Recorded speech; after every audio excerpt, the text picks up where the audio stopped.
We're here in Carcross, and I ran into this lovely couple driving a electric vehicle, a Kia EV9, which just came out a few months ago. And I'm really excited to meet with them because they're fellow EVers. So just introduce yourself. Hi, I'm Jackie. I'm Joel. Okay, and what brings you here? Well, we're just doing a day trip to Skagway. Well, actually, no, we're camping in Skagway, so we just thought we'd stop for the day in Carcross. Okay, yeah. Great. We came from Whitehorse and we camped on Little Atlan last night. I'm really excited about my trip, going, all the way to, Yellowknife and all the way through Yukon and Alaska, and it's so good to see a fellow EVer at a charger.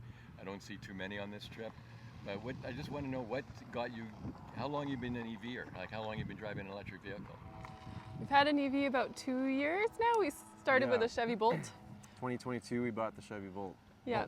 And that was a great commuter car. Because we live about 45 kilometers from town, so we're driving almost 100K a day for work. So it was great. Saved us so much money in gas for that. Yeah. The gas hit $2 a liter. Yeah. When we decided to pull the plug on our truck. One of the things that I'm trying to promote EVs in the north, and you guys are in the north. And you talk to people who say, no way am I going to get an EV, it's 30 below here, there's no way an EV will work, blah, blah, blah. But that's not true for you. So no, explain how it is in the winter at 30 below or It's more. amazing.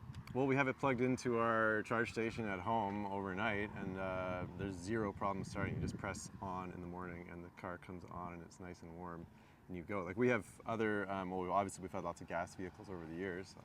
The Bolt, and we haven't driven this one in the winter yet, but I presume it's the same. It's by far the best winter car. Definitely outperformed the mechanics. You just don't hear it grinding and grunting in the minus 40s. No. So in other words, you don't have to go to charge your car, right? Crank, crank, crank. Yeah, there's no worries about that. And you can charge your car from your home. Get your heat going in your car to defrost the windows even before you get to the car. Yeah. And when you're plugged in, it's not taking power from the battery; it's taking it from your charger. Yeah. So that's pretty convenient. Yeah, we were driving at minus 45 a couple of times, and it was fine for our daily commute. Like obviously the range went down a lot at those temperatures, but we were able to get into town and back out at home, and it was comfortable. I don't know, I never had a problem with it. That's all.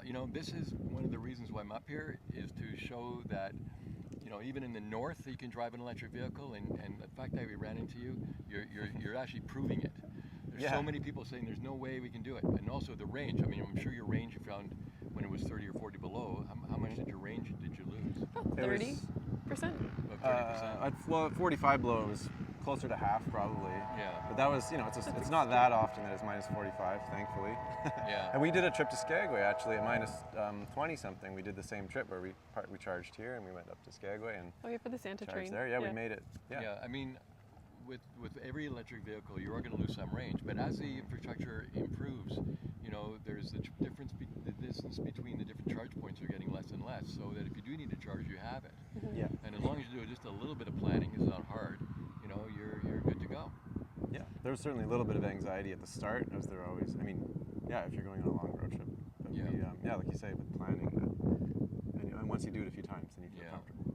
Anyway, I'm really happy to meet both of you. I wish you well on your trip, and I just want to thank you for your time, and it was great to meet you.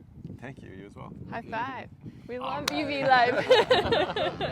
So Joel, again, so good to meet you. This is just an add-on to the previous conversation, and I just wanted to ask you, what was your initial motivation to buy an electric vehicle? 7 or 8 years ago, we said we wanted to get an EV, but we thought, maybe 10 years, 20 years. And it ends up being way less time than that. And the initial motivation, honestly, was to save a ton of money in fuel, if I'm being honest. Okay, yeah. In other words, you can say you're green, but you have other motivations. But it has to collide. Like the green aspect was there in the beginning, and then once the cost came to a point where it worked for us, the fuel savings really just made it a no-brainer. Did anybody tell you you're crazy to buy an EV in the far north? Oh, yeah. Absolutely, yeah. They're pushing towards hybrids more, but... Yeah, well, I'm glad you didn't buy a hybrid. That's just a waste of time, in my opinion. But again, thanks again for, I think we've become good friends already, and I'm looking forward to talking to you in the future. Yeah, us too. Okay, Thank you. Thanks, thank you. Thank you.